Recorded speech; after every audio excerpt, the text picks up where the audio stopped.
we have another listener requested episode. We keep doing listener requested episodes. I know, because we're out It's of great ideas. for us, yeah. We're out of ideas. But this is a good one. The comment, where was it left? Because you encourage people to do this. Well, it was left on Spotify, which is a reminder that any questions that you do have, you can put them on Spotify or YouTube or anywhere that you can reach us. Mark's also got an email in the show notes that you can email as well. You can also leave disparaging comments about me, and it would not be the first one. Or me, and it won't be the first one. But anyway. Be nice. So we'll go through the comment. It started out by saying, good podcast, as always. Which is nice to hear. Yeah, I think the REAT must have been broken on his phone because he put good instead of great. But anyway, the rest of the comment's more important for this. So I'll read the rest. Something Mark said got me thinking, capital gains tax. People are so concerned about paying taxes on capital gains. Why? I hear this phrase often. If you are paying more taxes, you are making more money. Isn't this just the cost of doing business and investing? It would be great to have an episode on the tax side of investing and the psychology of it. So this is the old, you got to spend money to make money thing. It is. Okay. You have to deal with the psychology side of things. All right. Why? I don't know. I've been told I'm not very sensitive. Okay. So we'll leave that one to you. But we do want to preface this episode by saying that we, of course, support taxes. They are the price we all pay for living in a civilized society. And yes, taxes are the cost of doing well. Nobody's going to turn down a pay rise because they pay more taxes. I certainly won't if my boss is listening. I won't either. And my boss is definitely listening. Well, there we go. There we go. Yes, it is also important to understand mathematically how returns and compounding work. The more we understand compounding, the better our decision making is. Okay, we talked about compounding a fair amount on this podcast, which I think is appropriate. It's an investing podcast, but repetition's one good way to learn. So we'll go through it again. Compounding is earning a return on a return. It is often cited, we hear about it all the time, but I still think people don't fully understand it and how much it drives investment returns. So the goal of every investor should be to minimize or eliminate any activity that breaks this momentum of compounding. A frequently used analogy of compounding is a snowball rolling down a hill, and that snowball travels down the hill and it collects more snow and gets bigger. And as it gets bigger, the speed increases and the larger surface area picks up even more snow and it gets bigger and bigger. Yeah, so there we go. It's a really good analogy if you think about it a little bit. The question was on taxes, but we do want to make it clear that anything that slows the momentum of compounding impacts the outcome you received. So taxes, fees, transaction costs, and investment losses all hold you back. So we modeled out an example using taxes, and we both understand the basis for the question. Taxes are owed no matter what, but the timing matters too. Yeah, and there's an obvious benefit to holding an investment for more than a year to get the long-term capital gains discounts. That's a 50% discount. We haven't bothered to model out that scenario since we think everybody understands that. There's also a benefit to paying taxes when you're in a lower marginal tax bracket. So choosing when you pay taxes. We think everyone gets that. So we haven't modeled that one out either. And in this scenario, one, we've assumed that an investor holds an investment for 1 year and 1 day. That captures the capital gains discount. It is then sold and a new investment is purchased. That new investment is held for 1 year and 1 day. This process repeats over a 5 and 10 year period. Every time an investment is sold and a new one is purchased, the amount invested is reduced by the tax owed. Okay, so that's scenario one. Scenario two, the investor holds the investment for the entire time and just sells at the end of a 5 and 10 year period. Then the taxes are paid.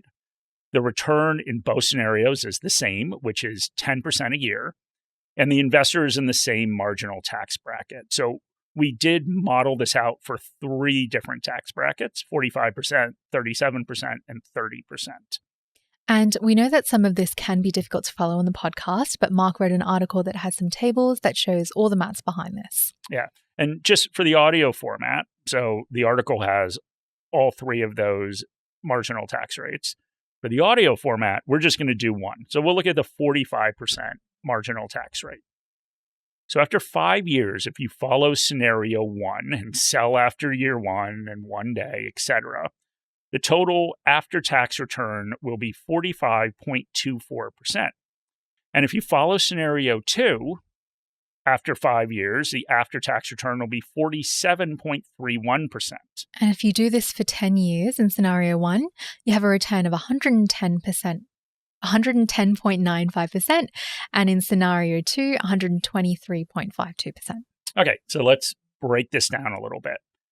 As you can see, there's a gap, even with the same return and the same taxes at the same marginal tax rate.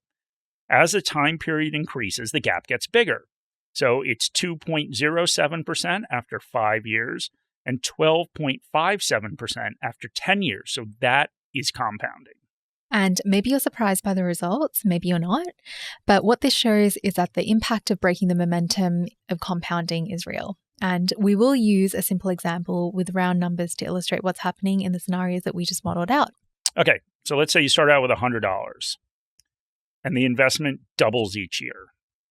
So in scenario 1, we take away 10% of your profits annually, and the remaining money gets reinvested. Scenario 2, we take 10% of the profits after 2 years. In the first scenario, in year 1, that $100 turns into $200. $10 is taken away of the $100 profit, leaving a total of $190. That $190 is doubled to $380. We take 10% or $19, which leaves $361. In the next scenario, the $100 doubles to $200, then it doubles again to $400. We take 10% of the profits of $300, which leaves $370. And we've exaggerated the returns, which shows the impact of breaking the chain of compounding. There is value in delaying taxes, which means there is an advantage to longer holding periods.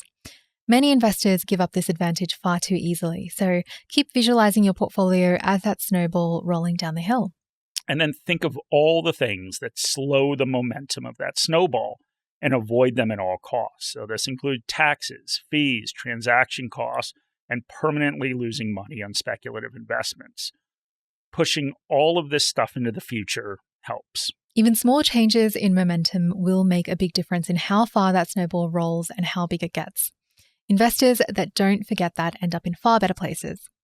So this was a short episode, as our last episode that we're recording for a while, but we do think that this was a big lesson. And we certainly understand that you will pay taxes. That is natural, and that is the thing that you have to do if you're successful. But just remember what that's costing you depending upon when those taxes are paid.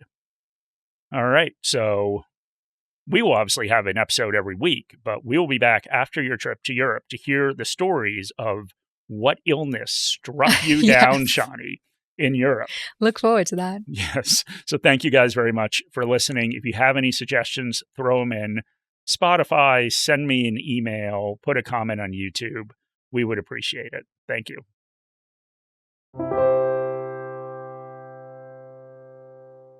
This video has been prepared for clients of Morningstar Australasia Pty Ltd and or New Zealand wholesale clients of Morningstar Research Ltd. Any general advice has been provided without reference to your financial objectives, situation, or needs. You should consider the advice in light of these matters and any relevant product disclosure statement before making any decision to invest. To obtain advice for your own situation, contact a financial advisor.